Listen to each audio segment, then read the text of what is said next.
የህዝብ መጠኗ 6 ሚሊዮን ሶስተኛ የገዳም ቅኝታችንን አጠናቀን ከምሽቱ 2 ሰዓት ላይ አሌክሳንድሪያ በሚገኘው ሂልተን ዓለም አቀፍ ሆቴል ደረስን። በነበረን ጉብኝት ጊዜ በጳጉሜ አስጎብኝና የጉዞ ወኪል አክሲዮን ማህበር በኩል ከፍተኛ አስተዋጽኦ ተበርክቶልናል። ለዚህም ምስጋናችን ላቅ ያለ ነው።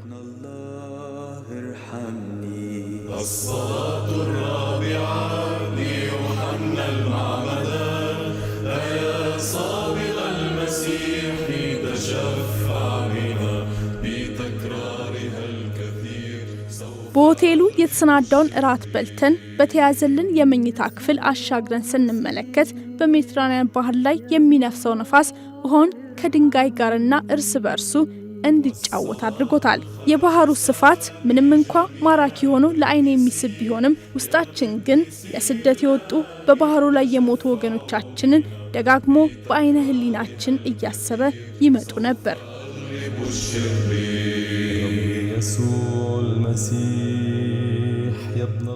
አራተኛው የጉብኝት ቀናችን ማክሰኞ መስከረም 21 ቀን 2017 ዓ.ም ነበር።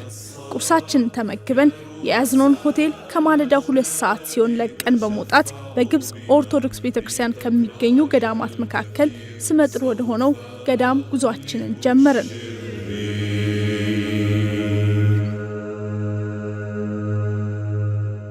በጉዟችንም መሃል አብረናቸው የተጓዝናቸው የኢትዮጵያ ኦርቶዶክስ ተዋሕዶ ቤተክርስቲያን አበው መነኮሳያትና የጉባኤ ቤት መምህራን ስላሉበት ገዳማትና የአብነት ትምህርት ቤቶች የእርስ በርስ የልምድ ተሞክሮ ልውውጥ ያደርጉ ጀመር።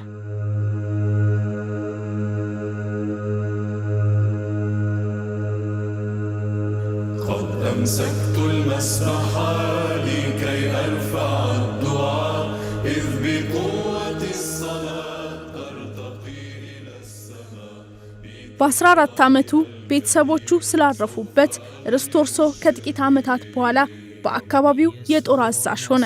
ነገር ግን በንጉስ ዲዮቅሊያኖስ ዘመነ መንግስት በመክሲሚያኖስ ቅርብ ክትትል በአካባቢው ክርስቲያኖች ላይ እንግልትና ስደት ታወጀ።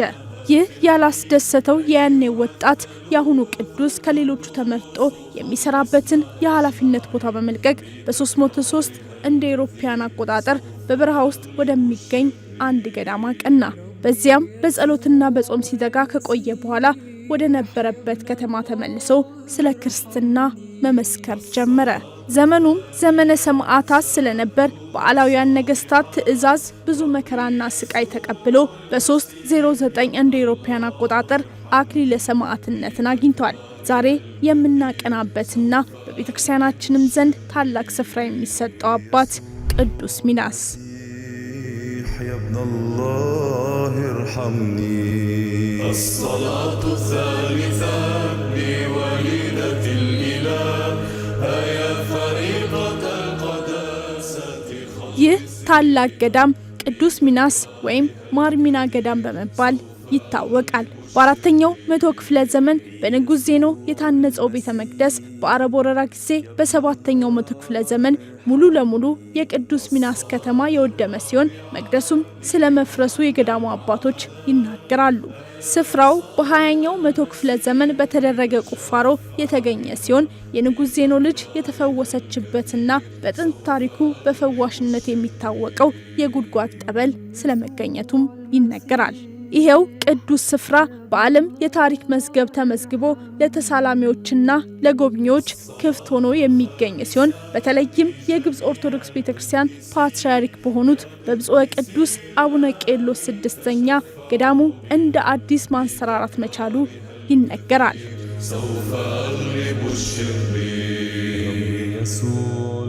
ግብፃውያን በፒራሚዶቻቸውና በስነ ህንጻ አሰራራቸው በመላው ዓለም በስፋት የሚታወቁና በርካታ ጥበብ የተሞሉ ስለመሆናቸው ይመሰከርላቸዋል።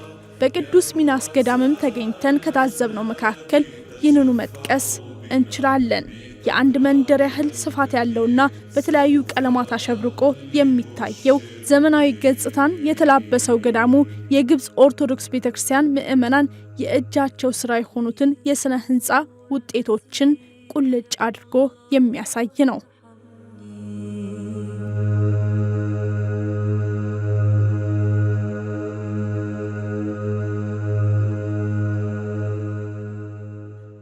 በቅዱስ ሚናስ ገዳም የሚገኙት እነዚህ የስነ ህንጻ ስራዎች የሰዎችን ትኩረት እንዲስቡ ካደረጓቸው መካከልም ቅጽሩ በአረንጓዴ የተላበሰ መሆኑ ነው። የገዳሙ ልምላሜ ሌላ ዓለም ያለን እስኪመስለን ድረስ የቀን ሐሩሩና በረሃውን ያስረሳል። በሁለተኛው መግቢያ በስተቀኝ በኩል ለእንግዳ መቀበያና ለተግባር ቤት አገልግሎቶች የሚውሉትን ዘመናዊ ህንጻዎች በገዳሙ እስከ ተገኘን ድረስ አይናችን መመልከቱ ግድ ይለዋል።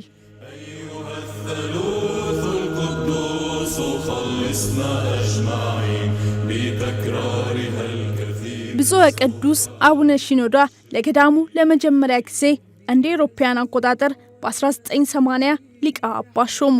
በቅዱስ ፓትርያርኩ መልካም ፈቃድ ለገዳሙ ለመጀመሪያ ጊዜ የተሾሙት ሊቀ ጳጳስ ገዳሙን ከገደሙት ከሰባቱ መነኮሳት አንዱ ሲሆኑ በ1996 እንደ አውሮፓውያን አቆጣጠር ማረፋቸውንም ጳጉሜ አስጎብኝና የጉዞ ወኪል አክሲዮን ማህበር ማብራሪያ እንዲሰጡን የጋበዛቸው የገዳሙ አባት ነግረውናል።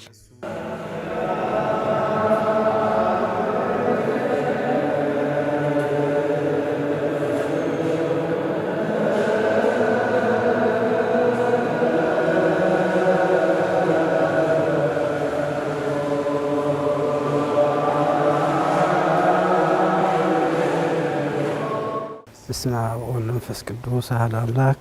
እንኳን በሰላም ወደ ቅዱስ ሚናስ እንኳን በሰላም መጣችሁ አባታችንና መምህራን። ቅዱስ ሚናስ በፖፕ ኬሮሎስ ዘመን ነው የተመሰረተው።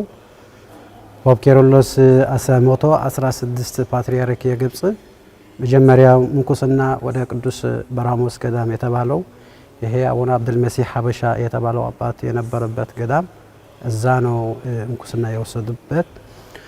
ከዛ ስማቸው በቅዱስ ሚናስ ሰማዕት ወይ አባ ሚና ተብለው መነኮስ ሆነው በ31 ዓመታቸው የምንኩስና ህይወት ተቀበለው ከዛ ወደ ፍትውና ሲገቡ ሚናስ ሰማዕት ሚናስ ገና የተመሰረተም ነበር ገዳሙ።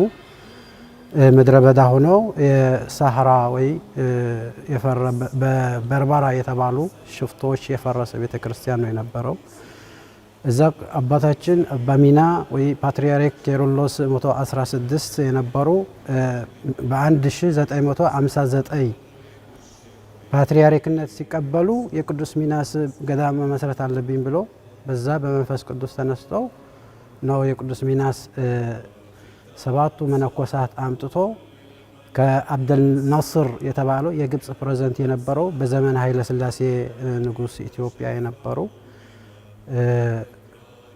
በአንድ 200 ሆና የተገዛችው ከፓትርያርኩ 100 አውጥተው ፕሬዝዳንቱ 100 አውጥተው ይህ መሬት የገዙ።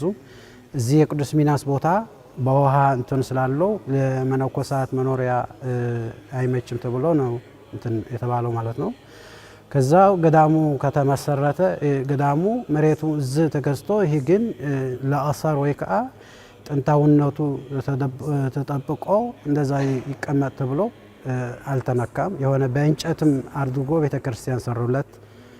በድንጋይ ምናምን ሳይሆን እንጨት በእንጨት አድርጎ ቤተክርስቲያን ሰሩና ከዚህ ወደዚህ መጥቶ መሬት ገዝቶ የቅዱስ ሚናስ በ62 በፈረንጅ ነው እንትን ብለው በ1962 እዚህ ገዳም ተመስርተዋል።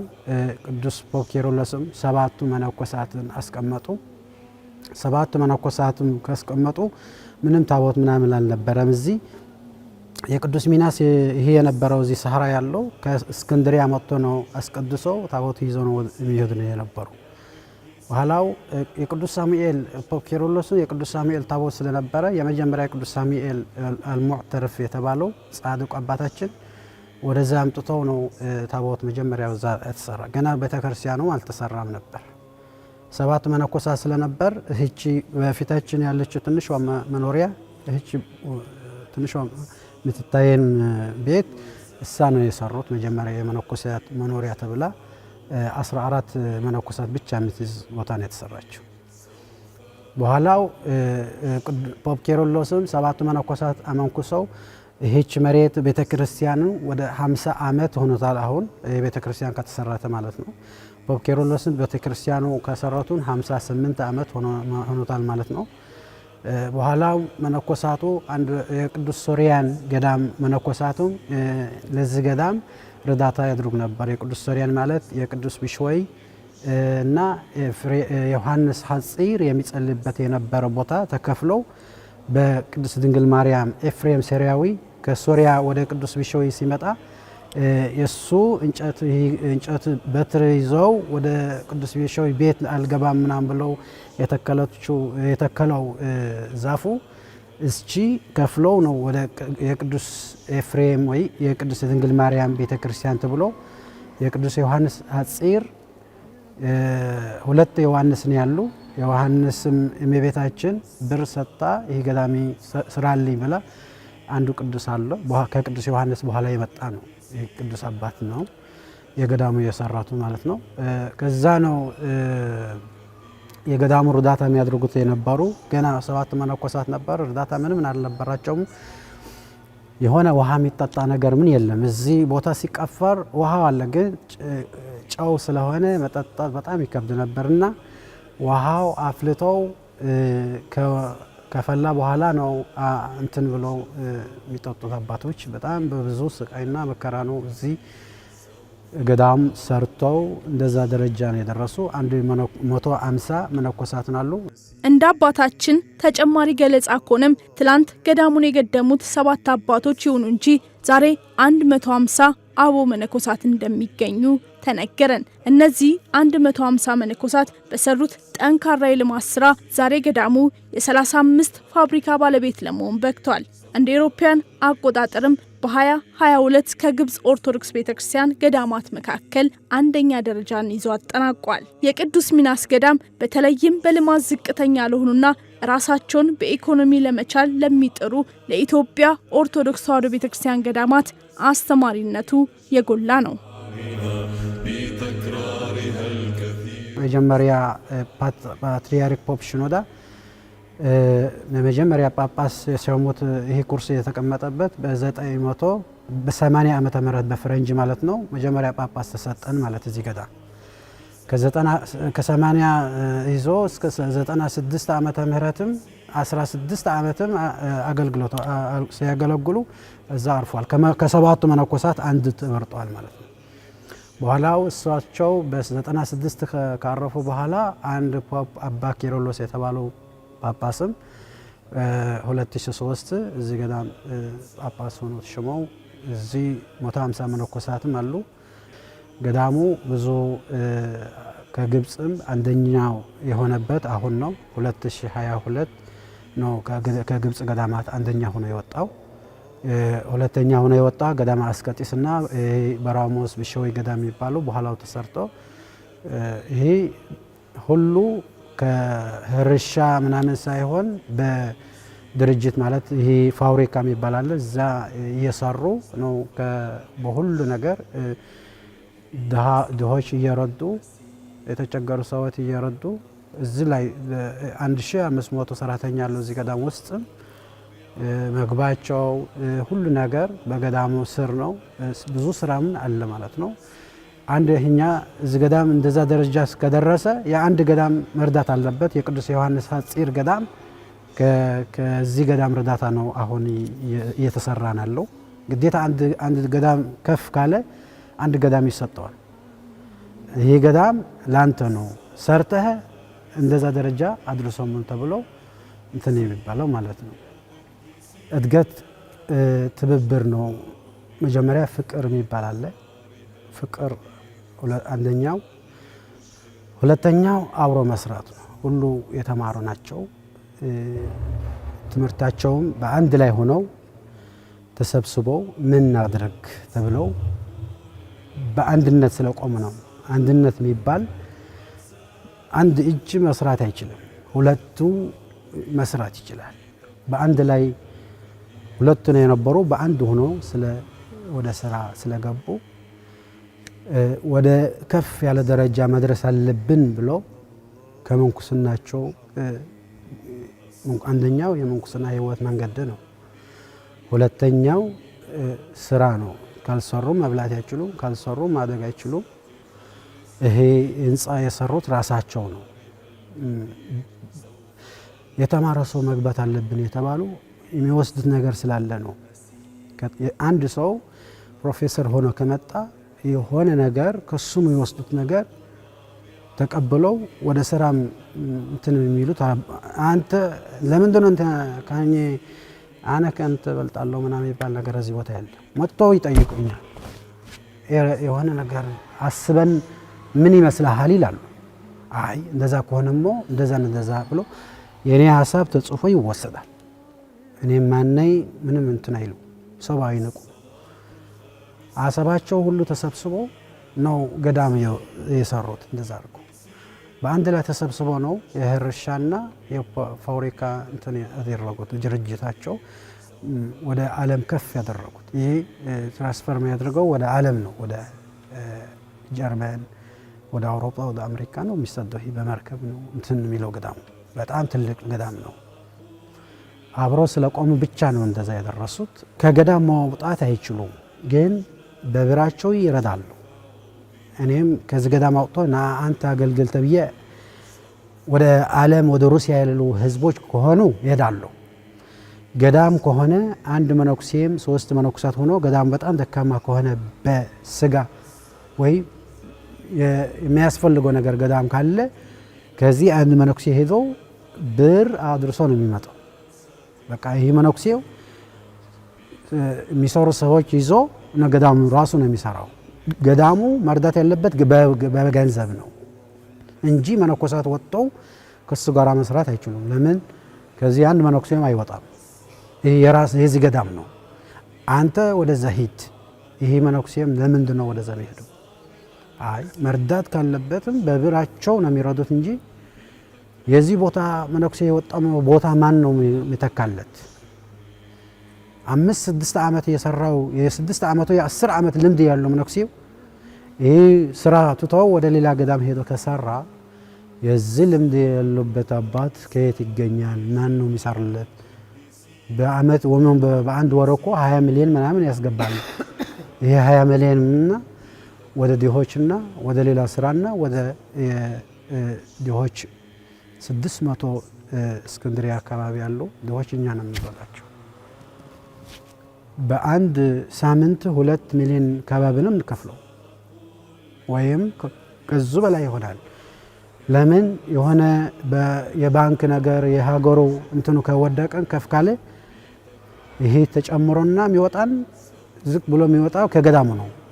በቃ የሆነ ነገር እንትኑ ከከበረ ችግርት እንትን ካለ ገዳሙ ግዴታ መጨመር አለበት። ይሄ ድሆች የሚሰጠው የነበረ ሁሉ ሳምንት ግዴታ መጨመር አለበት ገዳሙ።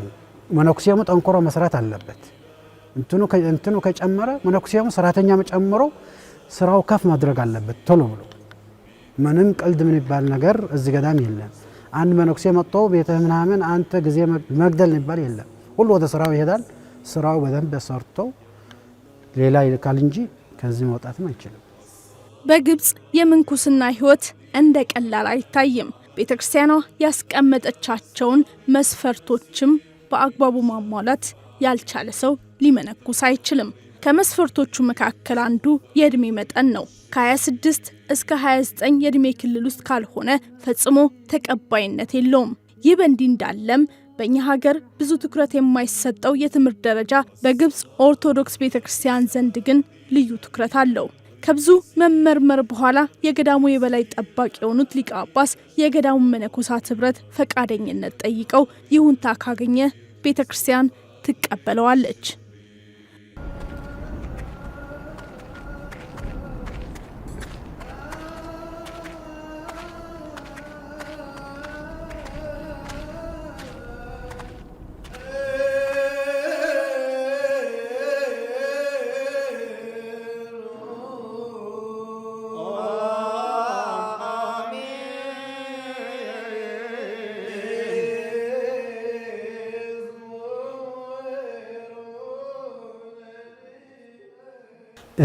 እዚህ ቅዱስ ሚናስ በገዳማቱ ግብጽ ትንሽ የሚለይ ነገር አለ። የቅዱስ ሚናስ መጀመሪያ ትምህርት የተማረ መሆን አለበት። አንተ አልተማርክም ምናምን ሳይሆን ግዴታ መማር የተማረ ሰው መሆን አለበት ገዳሙ ሲገባ። በኋላው ገዳሙ ከመጥቶ ለምንኩስና ከጠየቀ 3 አባቶች አሉ። በመንገዱ ይከታተሉታል። መጀመሪያ የሆነ መንገድ አድርጎ ይሄ ሰውዬው ይሄ ምንኩስና የሚጠብቅ የሆነ መንገድ አድርጎ ስለ ምንኩስናው ይጠይቁታል። ሰዎችም ይልኩሉታል።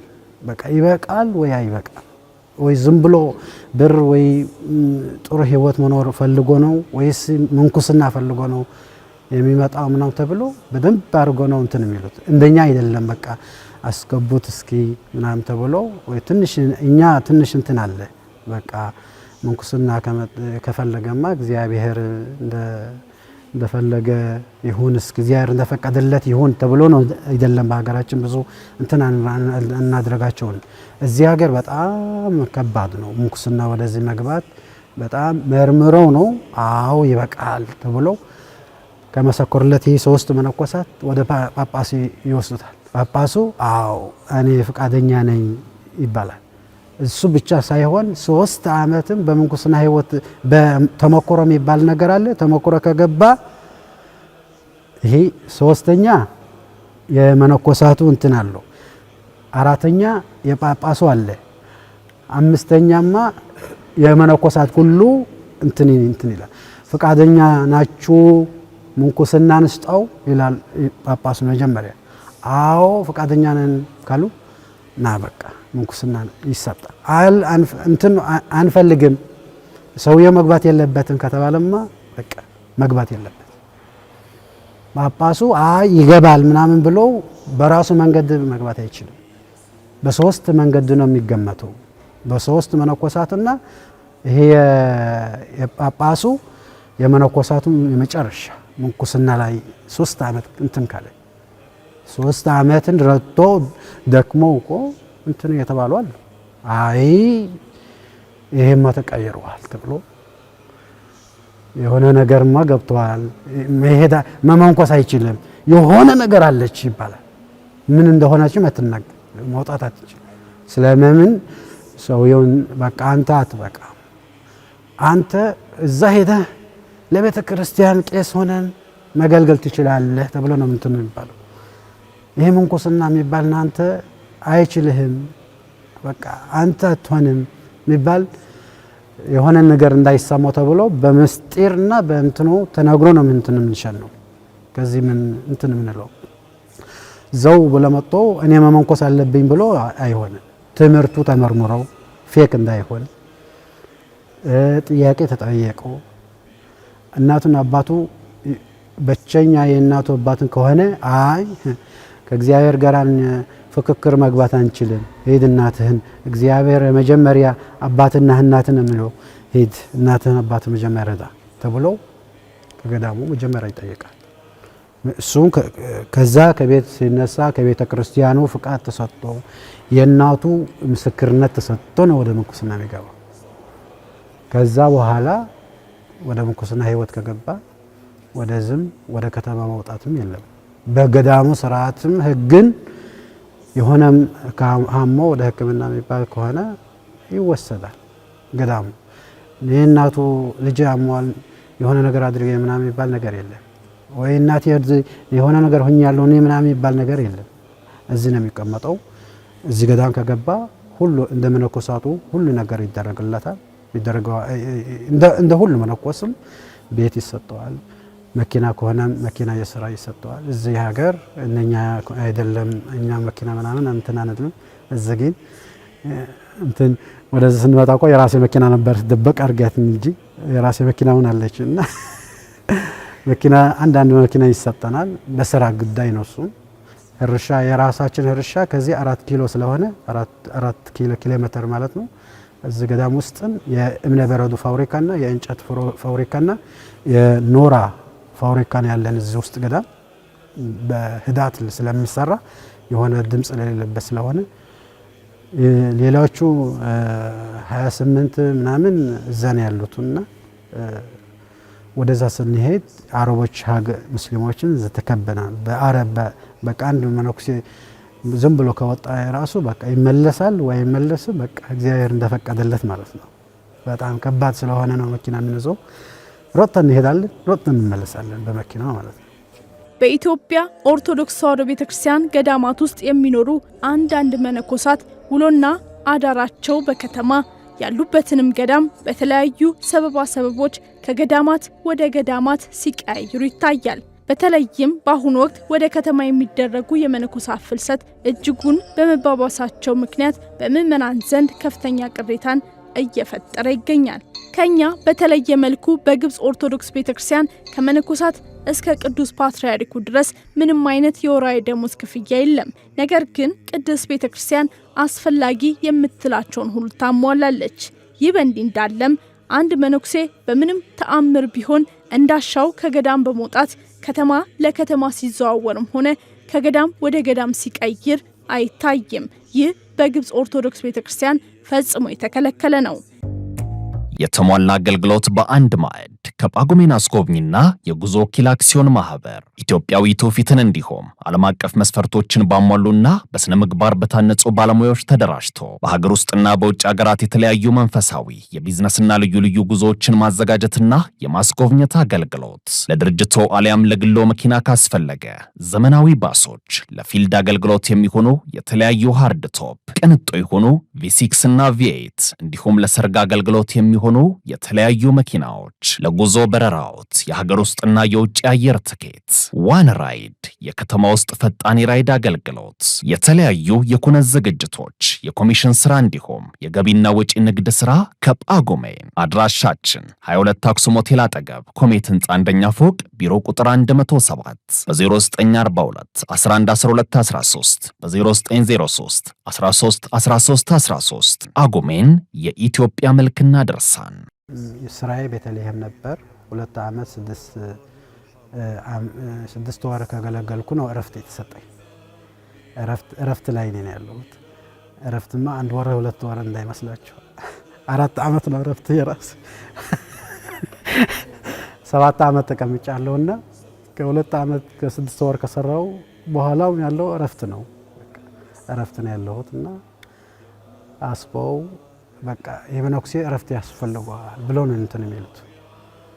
በቃ አስበው በኋላው አንተ መስራት ይችላል የሆነ ስራ ፈት እንትን አድርገናልሞ የሆነ ያዛስከ ሄዳ አያት ምናምን ይባል ይታያል። روح اشوفها الشغل معك بالبلدنا ይሄ እንትኑ ስራ እንትኑ ካለ ደስ ካለህን መስራት ይችላል እና ብሎ እንትን አንተ ምናምን እንትኑ ቤት እየደበደበ ለምንድን ነው አትሰራ ምናምን ይባል ነገር የለ እዚህ ሀገር። በፍጹም ከፍቃድህ ውጭ ገዳም ከገባህ የገዳም ስራ ከሰራህ እንትኑ እረፍት ከተሰጠ በኋላ እንደ ንጉስ ነው የምትኖረው። በቃ ማንንም ይነካህ የለም። አንድ መነኩሴው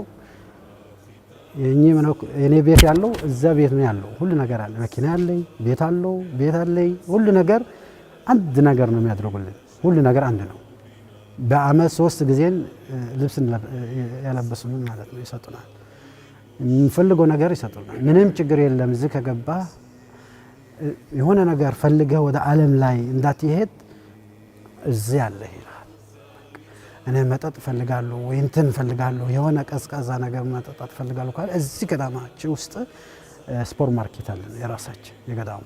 እዛ ሄደህ ገዝተህ ትሄዳለህ። ምንም አትግዛም የሚባል ነገር የለም። ለምን ወደ ዓለም ከገባህ የዓለም ነገር ብዙ ነገር ስላለ ነው።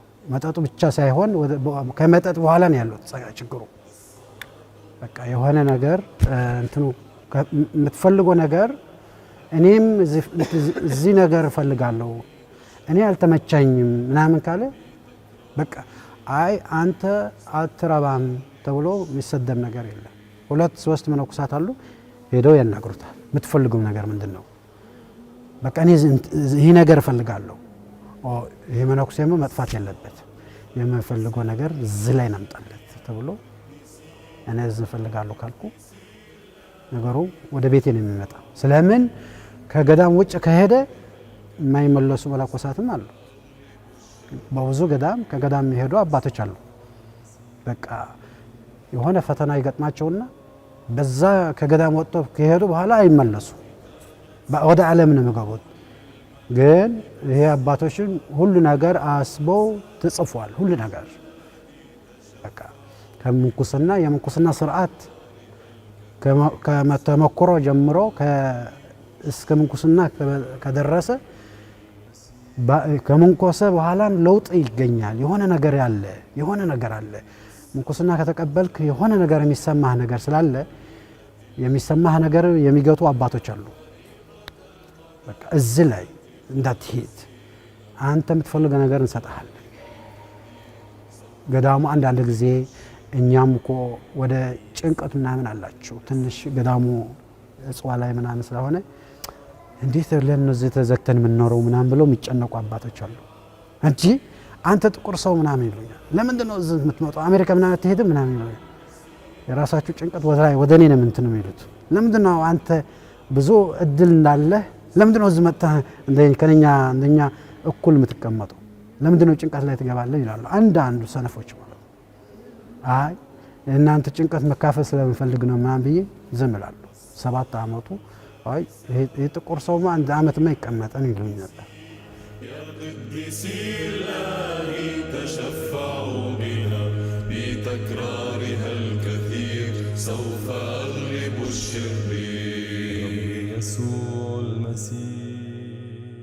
በግብጽ በተለያዩ ታላላቅ ገዳማት በእያንዳንዳቸው 2 ከዚያ በላይ መቅደሶች ይገኛሉ። በቅዱስ ሚናስ ገዳምም 31 ቤተ መቅደሶች ያሉ ሲሆን 6ቱ ቤተ መቅደስ እጅጉን ግዙፍ በሆነው በዚህ ቅዱስ ስፍራ ውስጥ ይገኛሉ። ከዚህ በተጨማሪ የህንጻው የውስጠኛው ክፍልም ልክ እንደ ውጭው ሁሉ ቀልብን የሚስብ ነው። ይህም የህንጻው የውስጡ ስፋት በህንጻው ግድግዳ ላይ የተቀረጹት የሞዛይክና ሌሎች የአሳሳል ዘዴዎች አንዱ ማሳያ ነው።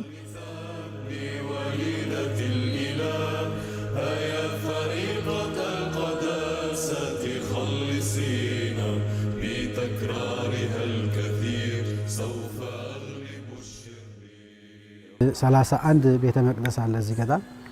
የቅዱስ ፊቂጦር አጽሙ እዚህ ገዳማችን አለ። የቅዱስ ማርቆስ ሐዋርያው አለ እዚህ አጽሙ 31 ቤተ መቅደስ አለን። ይሄ ቤተ ክርስቲያን በመነኮሳት እጅ ነው የተሰራ። 6 ቤተ መቅደስ ይዟል። የመጀመሪያ የቅዱስ አርሳኔዎስ ቤተ መቅደስ ናት። ቅዱስ አትናሲዮስ የሚባል ወይ አትናቴዎስ ከፓትርያርክ 20 ፓትርያርክ የግብጽ የነበሩ አባት ነው። 23 ቴዎፍሎስ የተባሉ የቅዱስ ሚናስ ቤተ ክርስቲያን የሰሩለት ወይም ንጉስ ከሰራ እሳቸው ሄደው የቤተ ክርስቲያኑ መርቆ ታቦት አስገብቶ 23 ቴዎፍሎስ ቅዱስ ቴዎፍሎስ የተባሉ በአትናቴዎስ ቅዱስ አትናቴዎስ በኋላ የተሾሙት ናቸው ማለት ነው። እስጢፋኖስ ሰማዕትም አለ እዚህ የቅዱስ ሚናስ እስጢፋኖስ ሰማዕትም አለች። ቅዱስ አባ ሳዊሮስ ዘአንታኪያ የተባሉ ወይ ቅዱስ ሳዊሮስ ኮንስታንቲኒያ ነው የምንላቸው አንጾኪያ እሳቸው አጽምም በ2018 ዝገብቶ ፓትርያርክ የግብጽና የሶሪያ ፓትርያርክ ወደዚህ ሸንቸው ወደ እስክንድሪያ እንትን አምጥቶ በኋላ ነው ፓትርያርኩ አጽሙ ይዞ ወደዚህ መጥቶ ያስቀመጡት።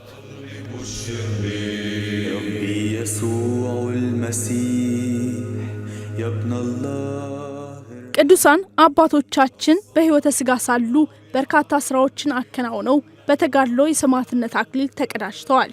በመልካም ስራቸው ቤተክርስቲያንን ዛሬ ላለነው ትውልድም አስረክበዋል። ለዚህም ማሳያ ገና ሮጦ ባልጠገበበት ዘመኑ ቤተሰቦቹን በማጣት ለጦር አዛዥነት የተመረጠው ቅዱስ ሚናስ በእግዚአብሔር ቅዱስ ፈቃድ ከጦር አዛዥነት ወጥቶ የአምላክ አገልጋይ በመሆኑ ብቻ ሰማዕትነትን ተቀብሏል። ታዲያ የቅዱሱ ስም በዓለም እንዳይረሳ ቤተክርስቲያኑን በአዲስ መልክ እንደ አውሮፓውያን አቆጣጠር በ1959 በብፁዕ ቅዱስ አቡነ ቄርሎስ 6ኛ መሰረት ተጥሎ ግንባታው ተጀምሮ ዛሬ እጅግ ውብ በሆነ ቁመና ከመገኘቱን ባሻገር የቅዱስ ሚናስ፣ የቅዱስ ማርቆስ ተረፈ አጽምና የብፁዕ ቅዱስ አቡነ ቄርሎስ 6ኛ መካነ መቃብር በዚሁ ስፍራ ይገኛል። ይሄ የቅዱስ ሚናስ አጽሙ የሰማዕት ሚናስ ነው።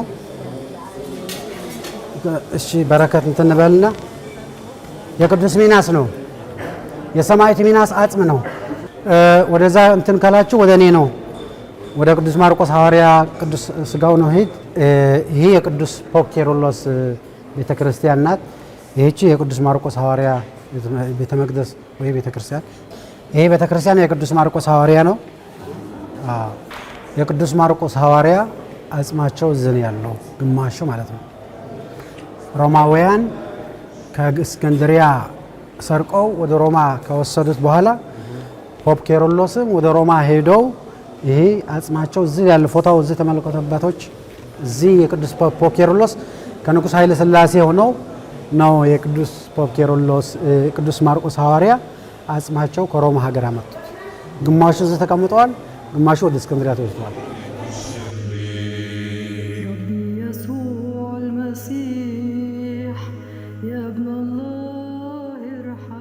ይሄ የቅዱስ ማርቆስ አጽሙ ከሮማ የመጣበት ነው። ንጉሥ ኃይለ ሥላሴ ያሉ እዚህም ወደ ቅዱስ ሚናስ ሰማዕት ነው መጀመሪያ የተደበቀው። እዚህ ግብጽ ሲመጣ ብዙ ችግር ነበር። የቅዱስ ማርቆስ ወደ ቤተክርስቲያን ከሄደ መሰረቅም ይቻላል ነበር። እዚህ ነው የተደበቀው መጀመሪያ። ፖፕ ኬሮሎስን ፓትርያርክ ሆነው አምጥተው እዚህ ገዳም ነው የደበቁት መጀመሪያ። ሰው እንደረጋጋ ተብሎ ከተረጋጋ ትንሽ እንትን ከሆነ ሰው በሌሊት ነው አጽማቸው ወደ ግማሹ ወደ መንበሩ ተመልሰዋል። ወደ እስክንድሪያ ነው ጥንታዊ የቅዱስ ማርቆስ የመጀመሪያ ሰረት የነበረው ከዛ ነው የጀመረው። ሁለተኛ ቅዱስ ማርቆስ የሆነ ስም አለ። ሁለተኛው ጳጳሱ የነበረው ከዛ ነው ሁለት ብሎ ከቅዱስ ማርቆስ እስክንድሪያ ሀገር ነው የተጀመረው። ቅዱስ ማርቆስ ወደዛ መጥተው ወንጌላዊ ተልእኮ ሲፈጽም እዛ ነው ሰማዕትነት የወሰነው፣ እዛ ነው የተቀበረው። ከዛ ነው ሮማውያን ገብተው ነው አጽሙ የቅዱስ ማርቆስም ሁሉ የወሰዱት። እሱ ብቻ ሳይሆን ብዙ ነገር የተወሰደ የቤተ ክርስቲያን ንብረት አለ። ከዛ ነው በኋላ ቅዱስ ፖፕ ኬሮሎስም ከሽማታቸው በኋላ ከተሸሙ በኋላ የቅዱስ ማርቆስ ነው ሄደው የመጡት። እሳቸው ብቻ ሳይሆን ይሄች ቆብ የሆነ የጳጳሱ ከላይ ያለች የሶሪያ ጳጳስ ናቸው። እሳቸው ግዴታ ሌላ ሀገርም ይኖራሉ፣ ብቻ የሶሪያ አሉ፣ የኢትዮጵያዊን ጳጳሳትን ይኖራሉ፣ ግን ንጉሥ ኃይለ ሥላሴም አሉ። ቀደም ሲል በገለጻችን ለማንሳት እንደሞከርነው ገዳሙ በግብጽ ካሉ ገዳማት በልማት ልቆ በአንደኛ ደረጃነት የሚገኝ ሲሆን የቅዱስ ሚናስ ተረፈ አጽም ወደ ግብጽ በመጣበት ጊዜ የኢትዮጵያው ንጉሠ ነገሥት አጼ ኃይለ ሥላሴን ጨምሮ የሀት አብያተ ክርስቲያናት አባቶች እንዲሁም ገዳሙን እዚህ ለማድረስ አስተዋጽኦ ያበረከቱ ቅዱሳንና ብፁዓን አባቶች የምነናና የአገልግሎት ዘመናቸውን የሚያወሳ ፎቶግራፎች በክብር ተቀምጠው ይገኛሉ። الصلاة الثالثة لوليدة الإله هيا فريضة ይሄ የቅዱስ ፖፕ ኬሮሎስ በፓትርያርክነት ዘመን የነበሩበት ጊዜ የእሳቸው መቀመጫ የነበረ ኩርስን ሳሎን የእሳቸው ኩርስ ነው ይባላል። ቤታቸው ሳይሆን እሳቸው ካረፉ የተሰራ ነው። ግን ይህቺ እንደ ቅርስ ሆኖ የተቀመጠ የእሳቸው ንዋያት እንትን ይባላል። እሳቸው የሚቀመጡበት የነበሩ በራሞስ የሚባል ገዳም አቡነ አብደልመሲህ ሐበሻ የተባለው የነበሩ ፖፕ ኬሮሎስ ስድስተኛውን ከዛ ነው የወጡት። እሳቸውን እዛ ነው ገዳማቸው። የቅዱስ ፖፕ ኬሮሎስ 116 ፓትርያርክ የግብጽ የነበሩ እሳቸው መቃብር ነው። ፖፕ ኬሮሎስ ወይም አባ ሚና ተብሎ የሚጠሩ የነበሩ የበራሞስ ገዳም መነኮስ የነበሩ በኋላ አራተኛ ኬሮሎስ፣ አምስተኛ ኬሮሎስ፣ ስድስተኛ ኬሮሎስ ከዛ ነው ከአንድ ገዳም ነው የወጡት። ከበራሞስ የተባለው ገዳም ከአምባ ቢሾይ ገዳም በ15 ደቂቃ ወደ ምስራቅ አካባቢ ይገኛል። አንድ ገዳማ አስቀጢስ ሶሪያን ገዳም፣ አባ ቢሾይ ገዳም፣ በራሞስ ምን ብለው ይጠራሉ? ገዳማ አስቀጢስ ተብሎ ይጠራሉ። አንዳንዶች ምን ይላሉ? ገዳማ አስቀጢስ አንድ ገዳም ብቻ ነው ይመስላቸው ነበር። አይደለም። 5 ገዳም በአንድ ላይ አስቀጢስ ተብሎ ይጠራሉ፣ ወይም ወደ ናትሮን ተብሎ ይጠራሉ፣ ወይ ሶስተኛ ስማቸውን በር ሸሂድ ተብሎ ይጠራሉ። የሸሃዳ የቅዱስ ሙሴ ጸሊም ከ7 መነኮሳት ሆኖ በሳቸው ስም በር ሸሂድ ተብላ ትጠራለች። ይሄ ገዳም አስቀጢስ ከባቢ ሁሉ ያለው በአንደኛ አስቀጢስ ከአባ መቃሪዎስ ገዳም በኋላ ነው የተጠራ። ሁለተኛ በሙሴ ጸሊምም የሸሃዳ ተብሎ ይጠራል። ይሄ የሰማዕታቱ ገዳም ተብሎ ይጠራል። እሳቸው እዚህ የሆነ በላይ ትራ ምናምን የሆነ እንትኑ ይገባቸው ነበር። የሆነ ነገር እንትኑ ቦታው በጣም ክፍት ነበር፣ በጣም አደገኛ ነበር ቦታው። ውሃም የለውም። ውሃው 1 ሰዓት ከግማሽ ሄዶ ነው ውሃ ይዘው የሚመጡት የነበረው ቦታ። ከዛ በኋላ ነው አንድ ፓትርያርክ ዮሐንስ የተባሉ 115 የነበሩ ለሳቸው በረከት ለመቀበል ብለው ወደ እሳቸው ሄዶ ነበር። እዛቸው ሄደው ፓትርያርኩን ይሄዱት ፓትርያርኩ እሳቸው ሄደው በረከት ተቀብለው ተመልሰዋል። በኋላ ነው ህልም ያለም ነበር አባታችን አባ ኬርሎስ በህልምም ፓትርያርኩ ወደ እሳቸው እየመጡ ያለው ይሄ መቆሚያ ተሰበረ።